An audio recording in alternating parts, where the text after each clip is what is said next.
Mula noon hanggang ngayon ay isa pa rin sa pinakapaboritong pasyalan ng mga bata, ng mga may pusong bata at ng lahat ng pamilyang Pilipino dito sa Maynila at sa mga karatig lalawigan. Ladies and gentlemen, nandito tayo sa Star City. Na-miss nyo rin ba ang lugar na ito? Tara, pasyalan natin at magbalik alaala. Ako po si Lance and this is The Vlog.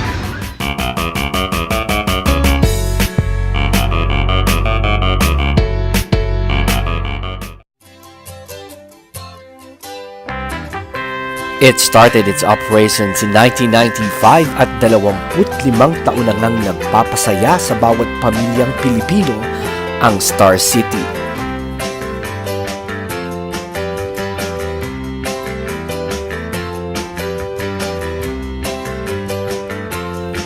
Matatagpuan malapit sa Cultural Center of the Philippines or CCP sa Pasay City, ang Star City ay dinadayo ng mahigit sa 1.5 milyon na mga turista taon-taon. Mula sa pinaka-classic na rides at sa pinaka-latest, ang Star City nga ay patuloy sa pag-evolve to cater to the needs of its customers mula sa mga bata hanggang sa halos lahat ng miyembro ng pamilya. Subukan natin silipin at pasalan ang ilan sa mga pinakapaboritong rides and attractions dito sa Star City. Ang mga bata nga ang pinakapaboritong customer ng amusement park na ito. At dahil dyan ay napakaraming iba-ibang klase ng rides at attraction ang matatagpuan na sadyang ginawa para sa kanila at para ma-enjoy ang pagbisita sa Star City.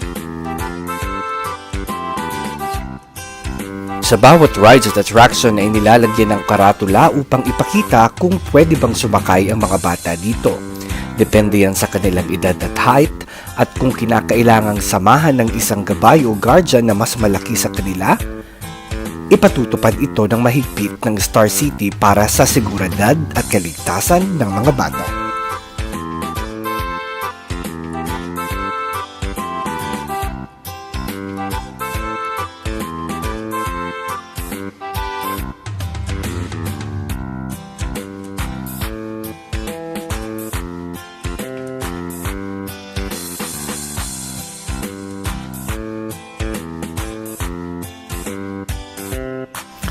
At ilan nga sa mga pinakapaboritong rides ng mga bata ay ang Peter Pan, ang Red Baron kung saan sumasakay sila na akala mo'y isang piloto na nagpapatakbo ng sariling eroplano, ang Bump Car kung saan nakikipagkarera at nakikipagbanggaan ng mga sasakyan, ang pagsakay sa mga slides at sa ilan pang maliliit na kotse, ang pagsakay sa mini pirate ship na akala mo'y nasa isang barkong naglalayag sa dagat. At syempre ang pinakapaborito pa rin ng lahat ay ang carousel. At habang naaaliw sa pamamasyal at paglalaro ay huwag kalimutan na napakaraming souvenir items ang mabibili sa paligid ng Star City. May mga t-shirt at iba pang mga bagay na maaari mong ipasalubong sa iyong mga mahal sa buhay. Kilala din ang lugar na ito sa pagbili ng mga magic items na pwede mong gamitin para sa iyong mga kabarkada. At kapag nakakita ng mahabang pila, ibig sabihin narating mo na nga ang mga rides para sa mga adults.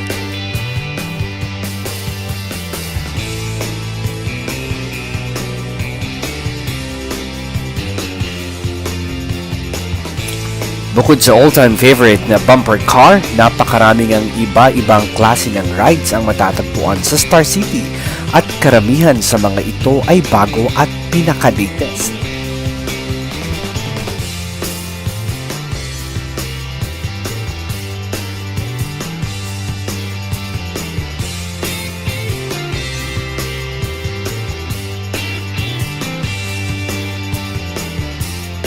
At ilan nga sa mga pinakabagong paborito ng mga pumupunta sa Star City ay ang Pirate Adventure.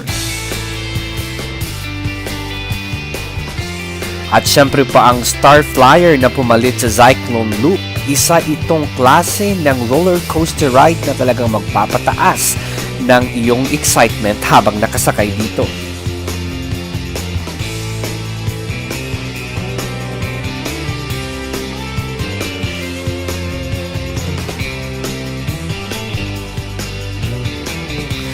Alam niyo ba na sa Star City nagsimula ang kauna-unahang water log ride o ang tinatawag na Jungle Splash na kilala noon sa tawag na Wild River. Dinadayo din siyempre dito ang Giant Star Wheel, isa sa pinakamalaking Ferris wheel sa Pilipinas na talaga namang gustong sakyan ng halos lahat ng miyembro ng pamilya habang tinitingnan ang kagandahan ng Kamaynilaan mula sa itaas.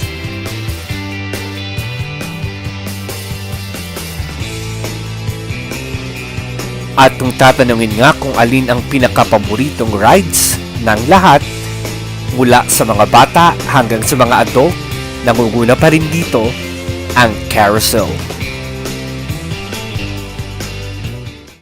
Hindi rin magiging problema dito sa Star City ang pagkain dahil sa halos lahat na sulok ng lugar ay makakakita ng mga food stall kung saan makakabili ng masasarap na pagkain bilang merienda. At meron ding isang malaking lugar na parang food court kung saan makakabili ng masarap na pagkain para sa inyong hapunan.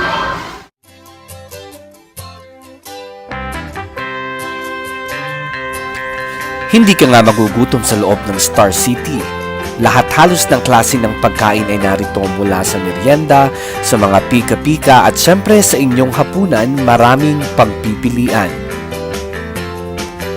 May mga ulam, ihaw-ihaw at iba pang combong meals na pagsasaluhan ng pamilya matapos mapagod sa pamamasyal. At hindi nga lamang sa pagsakay sa mga rides, sa pamamili ng souvenirs at pagkain ng masasarap na tatapos ang pamamasyal sa Star City. Marami pang maaaring makita at maaaring gawin. At isa na nga dito ang iba-ibang klase ng laro sa paligid ng amusement park.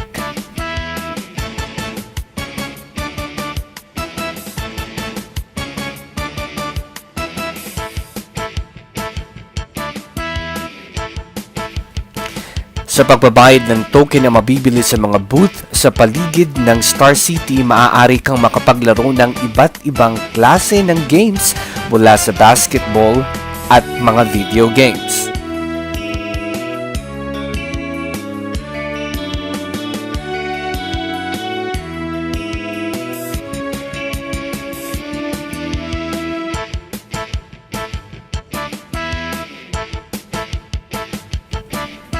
Matatagpuan din sa annex ng Star City ang pinakabagong Adventure Zone. Nandito rin siyempre ang pinaka-aabangang Laser Blaster, ang nakakamanghang Star Dome, at marami pang klase ng atraksyon.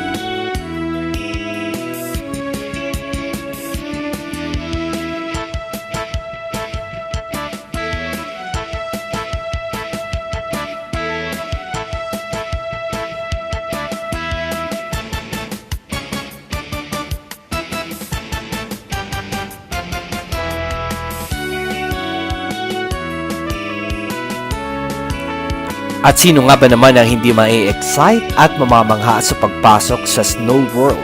Dito mai-experience mo kung gaano kalamig ang mamasyal at maglakad-lakad sa loob ng lugar na katatagpuan ng niyebe. At sa mga taong mahilig sa horror at katatakutan, may mga ilang horror houses na matatagpuan din sa loob ng amusement park. At isa na nga dito, ang Gabi ng Lagim.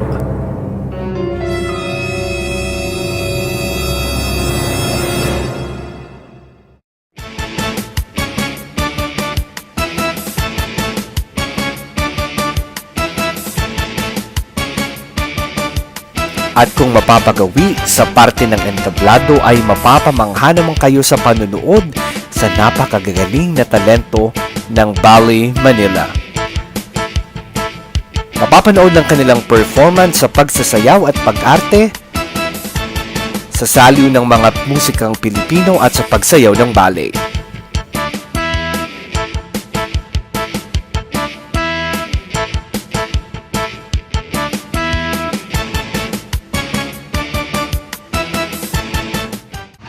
Mapa Dubai man o Pilipinas, mga kabayan kong OFW, huwag kalimutan na laging magbigay ng oras para sa sarili at para sa pamilya.